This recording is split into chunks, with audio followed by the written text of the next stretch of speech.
Name the scientists associated with. पहले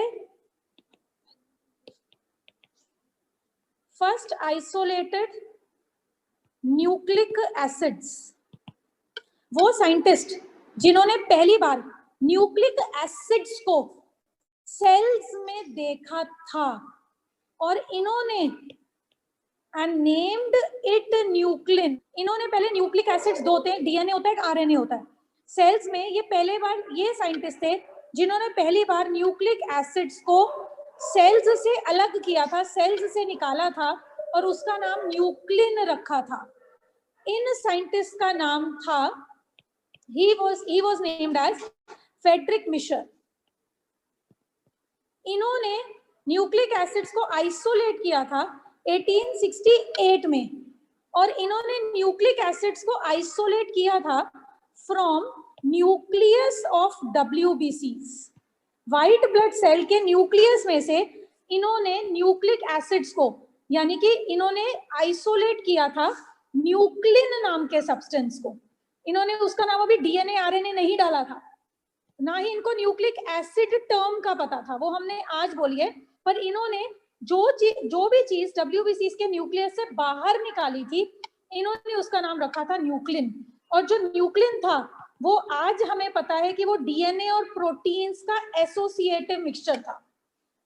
इन्होंने कुछ डीएनए को और कुछ उसके साथ अटैच्ड प्रोटीन्स को WBCs के न्यूक्लियस से बाहर निकाला था और उसका नाम रखा था न्यूक्लिन 1868 में. ग्रिफिथ एक्सपेरिमेंट्स हुए थे ये देख काफी बाद में, जिसमें उन्होंने ग्रिफिथ, जो मैंने आपको एक एक्सपेरिमेंट करवाया है वो निमोनिया वाला, S स्ट्रेन और R स्ट्रेन वाला, उन एक्सपेरिमेंट्स के अंदर इन्होंने, ग्रिफिथ ने ये देखा था कि जो ये न्यूक्लिक एसिड है, वो जो डीएनए है वो जेनेटिक मटेरियल है या प्रोटीन्स जेनेटिक मटेरियल है. पर एक्चुअली न्यूक्लिक एसिड्स या न्यूक्लिन के बारे में बहुत पहले ही पता चल गया था. सेकंड, कौन से साइंटिस्ट थे who found out that nuclein is restricted only to chromatin? वो कौन से साइंटिस्ट थे जिन्होंने ये पता लगाया था कि सेल्स के अंदर न्यूक्लियस में जो थ्रेड लाइक स्ट्रक्चर है क्रोमेटिन, ये न्यूक्लिन उसी के अंदर है और सेल में और कहीं पर भी नहीं है. इन्होंने ये पता लगाया था कि ये जो न्यूक्लिन मटेरियल है जिसको फेडरिक मिशर ने आइसोलेट किया है, ये सेल के क्रोमेटिन से ही एसोसिएटेड है, ये और किसी जगह तो अभी नहीं मिला. ये साइंटिस्ट थे, ही वाज शेरगैफ, और इन्होंने ये पता लगाया था 1949 में कि ये जो न्यूक्लिन मटेरियल है ये क्रोमेटिन के साथ एसोसिएटेड है. शेरगैफ ने ये पता लगाया था, he adopted a paper chromatography technique. He adopted a paper chromatography technique for separation of bases. शेरगैफ ने ये भी पता लगाया था कि ये वाला जो न्यूक्लिन है या जो न्यूक्लिक एसिड है या जो डीएनए है उसमें नाइट्रोजन बेसेस होते हैं, और इन्होंने अलग अलग बेसिस को अलग अलग किया था पेपर क्रोमेटोग्राफी टेक्निक से. And he did his experiments related to this in 1949. Now the third,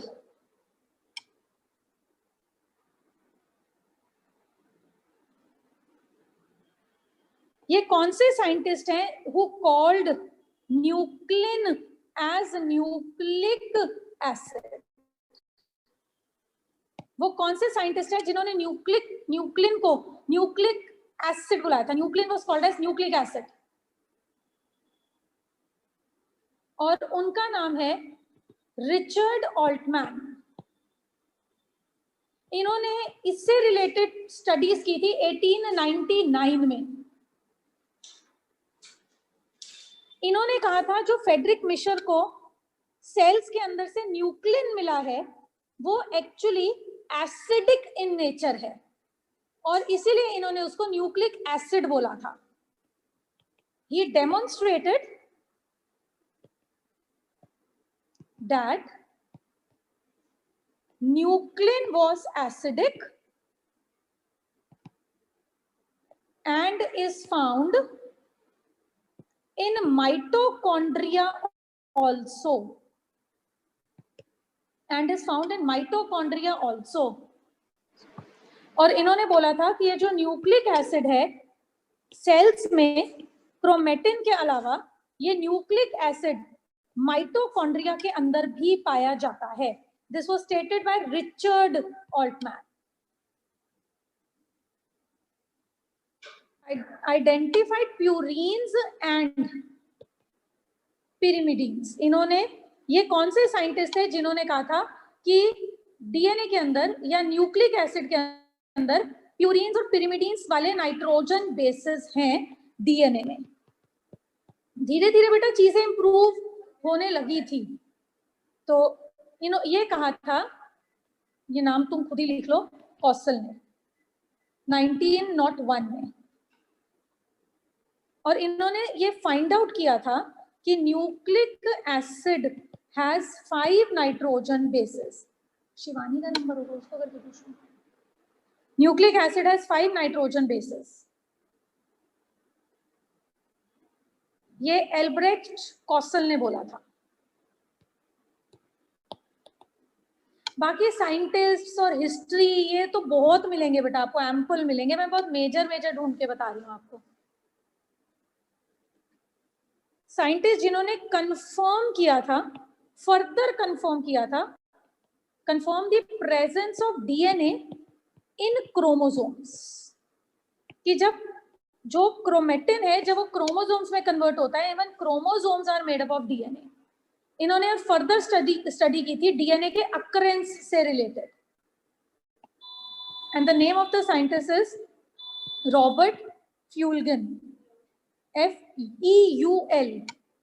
इन्होंने क्रोमोसोम्स में डीएनए की कंफर्मेशन दी थी 1914 में.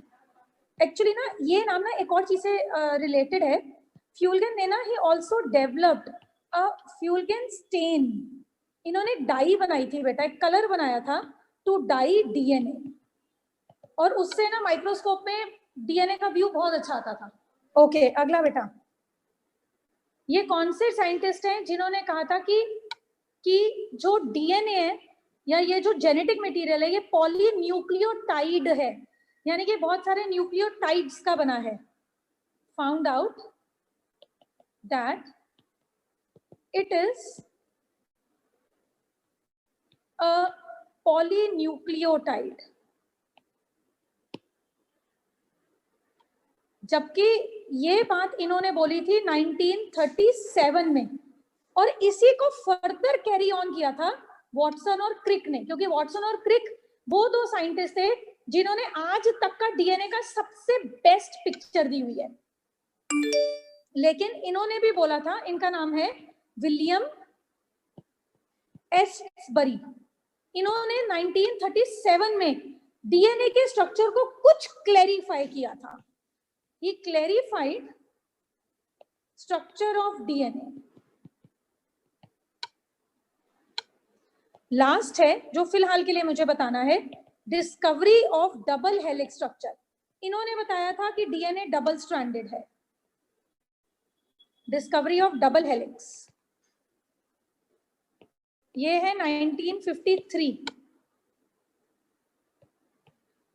ये है none other than James Watson and Francis Crick. So James Watson and Francis Crick, using X-ray crystallography technique, clarified structure of DNA polynucleotide. DNA polynucleotide. छोटा सा लिख लो कि एक्सरे क्रिस्टलोग्राफी टेक्निक का एक साइड में लिख लो, it was developed by Rosalind Franklin.